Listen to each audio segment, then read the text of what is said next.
नमस्कार दोस्तों। पुराने समय से ही कहा जाता है कि फिल्में समाज का आईना होती हैं।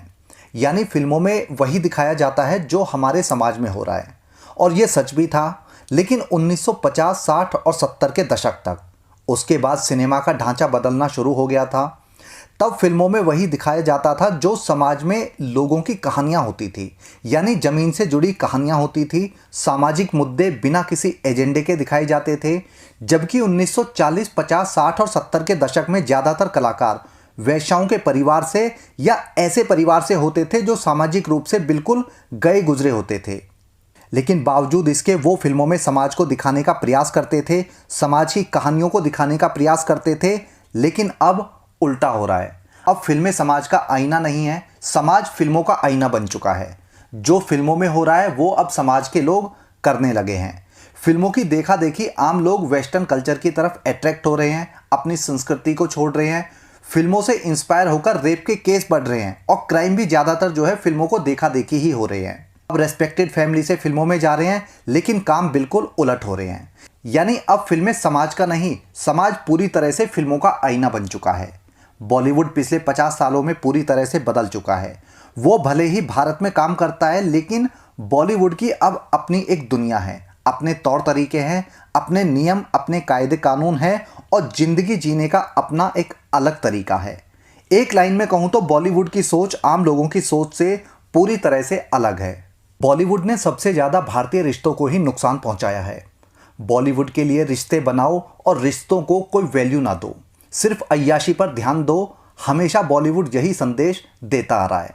बॉलीवुड प्यार मोहब्बत की बात तो करता है, लेकिन असल में ये लोग इन चीज़ों का अर्थ जान ही नहीं पाए।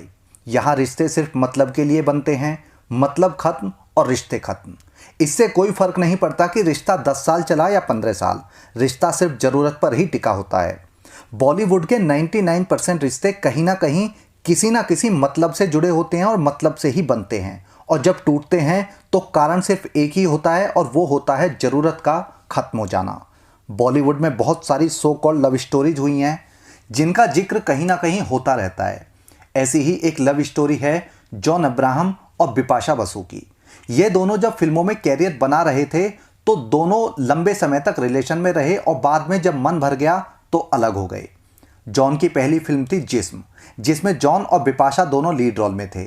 जॉन फिल्मों में आने से पहले एक मॉडल था और फिल्मी दुनिया से बहुत अच्छे से वाकिफ भी था। इसके अलग बिपाशा जिस्म से पहले 6-7 फिल्मों में काम कर चुकी थी और राज व अजनबी जैसी सफल फिल्में देकर फेमस भी हो चुकी थी। राज फिल्म के बाद में बिपाशा ने डीनो मोरिया से रिश्ता तोड़कर साहिल मौर्य से अफेयर करना शुरू कर दिया था, जबकि डीनो और बिपाशा का रिश्ता 6 साल लंबा चला था। साहिल भी एक मॉडल था। फिल्म जिस्म के दौरान जॉन और बिपाशा की दोस्ती हुई, लेकिन उस समय इनका अफेयर शुरू नहीं हुआ था। इनका अफेयर शुरू हुआ था साल 2004 में आई फिल्म एतबार के दौरान। एतबार में जॉन और बिपाशा दोनों लीड रोल में थे। बिपाशा ने जॉन के लिए साहिल को टाटा बाय बाय बोल दिया, तो उस समय जॉन भी जो है एक मॉडल के साथ में रिलेशन में था जिनका नाम था रिया चतुर्वेदी।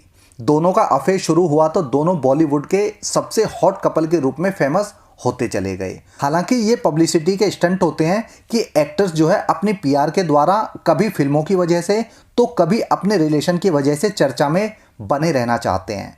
और इससे एक्टर्स को जो है काफ़ी ज़्यादा फायदे भी होते हैं, क्योंकि लोगों को ये जानने की बड़ी चुल रहती है कि किसका टांका किसके साथ में भिड़ा हुआ है, तो लोग जो है चर्चा करते रहते हैं।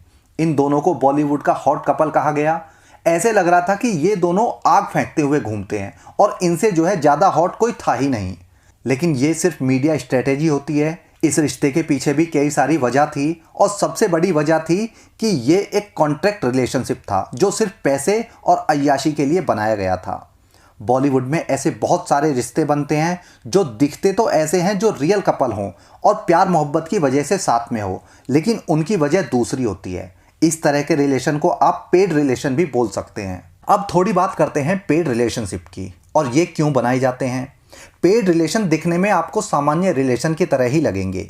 मतलब ऐसे कपल कभी भी ये शो नहीं होने देते हैं कि ये एक दूसरे से प्यार मोहब्बत की वजह से नहीं, बल्कि कॉन्ट्रैक्ट की वजह से या पैसों की वजह से जुड़े हुए हैं। साथ में रहना, घूमना फिरना सब कुछ नॉर्मल होता है। इस तरह के रिश्ते बनने से पहले तय हो जाता है कि लड़का लड़की को कितने मंथली या एनुअली कितना अमाउंट देगा, और इसमें यह भी तय किया जाता है कि साथ में जो घूमना फिरना है, खाना पीना है, या जो भी खर्चे हैं वो लड़का किस तरह से पे करेगा। इस तरह के रिलेशन में शॉपिंग के खर्चे शामिल नहीं होते हैं, वो अपना अपना लहंगा खुद को ही खरीदना होता है। कई लोगों को ये अजीब लग सकता है कि भला इस तरह के रिश्ते कहाँ बनते हैं, तो ऐसे लोगों को बता दूं कि इस तरह के जो रिश्ते होते हैं वो विदेशों में बहुत आम है, और बॉलीवुड में आज से नहीं बल्कि 1990 के दशक से ही इस तरह के रिश्ते चलन में हैं। कॉन्ट्रैक्ट मैरिज इसी का दूसरा पहलू है, लेकिन शादी में ज़्यादातर समय जो है फिक्स कर दिया जाता है कि हम इतने समय के बाद में या इतने साल के बाद में तलाक ले लेंगे, लेकिन अफेयर्स के समय ऐसा तय नहीं होता है। जब तक मन नहीं भरता तेल डालो और गाड़ी दौड़ाते रहो, और जब ये लगने लगे कि हम दूसरी गाड़ी अफोर्ड कर सकते हैं या ये वाली गाड़ी हमने बहुत ज़्यादा चला दी और इसके पुर्जे अब सर्विस के लायक नहीं बचे हैं, तो रिश्ते को जो है वहीं पर ख़त्म कर दिया जाता है। लेकिन सवाल ये है कि इस तरह के रिश्ते बनाए क्यों जाते हैं। इसके पीछे ये लॉजिक दिया जाता है कि इंसान जो है टेंशन फ्री होकर अपने काम पर फोकस कर सकता है, और जो फिजिकल नीड है वो आसानी से पूरी हो जाती है। इससे पॉपुलैरिटी भी बढ़ती है, दोनों एक्टर्स जो है कपल की तरह चर्चा में आ जाते हैं तो उनको शोहरत मिलती है, और एक्ट्रेस की कमाई भी होती है। इस तरह के रिलेशन में ज़्यादातर फ्लॉप या नई एक्ट्रेस ही आती थी, लेकिन अब तो कोई भी पीछे नहीं रही, क्योंकि ये पैसे कमाने का और नाम कमाने का बहुत आसान तरीका है, और इससे कोई बदनामी होने के चांसेस भी नहीं रहते हैं। पहले जैसे बंधुआ मजदूर होते थे, ये भी ठीक वैसे ही है, बंधुआ प्रोस्टिट्यूट। बस इसमें फ़र्क इतना है कि जो मजदूर होते थे उनको कोई सुविधा नहीं दी जाती थी, लेकिन जो बंधुआ प्रोस्टिट्यूट होती है उसको सारी सुविधाएं दी जाती है। जॉन और बिपाशा का रिलेशन भी ऐसा ही था।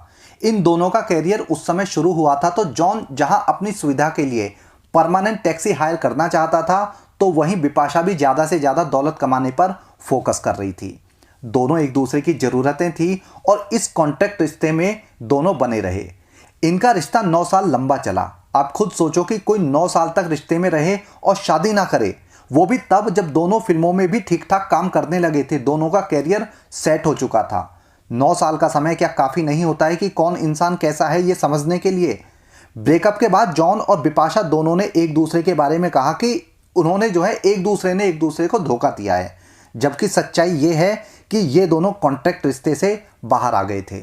साल 2012 में जॉन ने जो है एक ट्वीट किया जिसमें उसने प्रिया रुंचाल का नाम लिया था और उससे अपना अफेयर एक्सेप्ट किया था, जबकि उसी समय बिपाशा जो है साउथ के एक्टर राणा डग्गुबाती के साथ में झूला झूल रही थी। बस फर्क इतना था कि दोनों एक दूसरे के साथ में रिलेशन में भी थे और दोनों अलग अलग जगह खुदाई भी कर रहे थे। एक ये भी अंतर था कि जॉन ने सोशल मीडिया पर प्रिया के साथ अपना रिश्ता पब्लिक कर दिया था, लेकिन बिपाशा उस समय भी सीक्रेट मिशन पर काम कर रही थी। बिपाशा 6 साल डीनो के साथ में चांद की यात्रा करके भी उसको नहीं समझ पाई। 9 साल जॉन के साथ में मंगल ग्रह पर रिसर्च करके भी उसको नहीं समझ पाई, लेकिन करण के साथ में बिपाशा ने सिर्फ 1.5 साल लंबा रिश्ता रखा और उसको समझ के शादी कर ली, जबकि करण का उससे पहले 2 बार तलाक हो चुका था। मतलब वो किसी भी तरह से भरोसेमंद नहीं था, लेकिन फिर भी उस पर इसने भरोसा किया। मतलब डीनो और जॉन 6 साल और 9 साल लंबा रिश्ता रख के भी इसको लॉयल नहीं लगे, लेकिन करण 1.5 साल में इसको भरोसेमंद दिख गया। दरअसल लॉयल्टी जैसी चीज इन लोगों को चाहिए भी नहीं।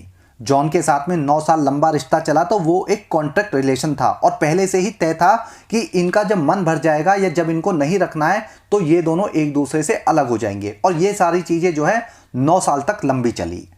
करण और बिपाशा का रिश्ता इतनी जल्दी शादी तक इसलिए पहुंचा क्योंकि तब तक बिपाशा जो है अपने कैरियर में वो सब कुछ हासिल कर चुकी थी जो उसे चाहिए था, नाम और पैसा।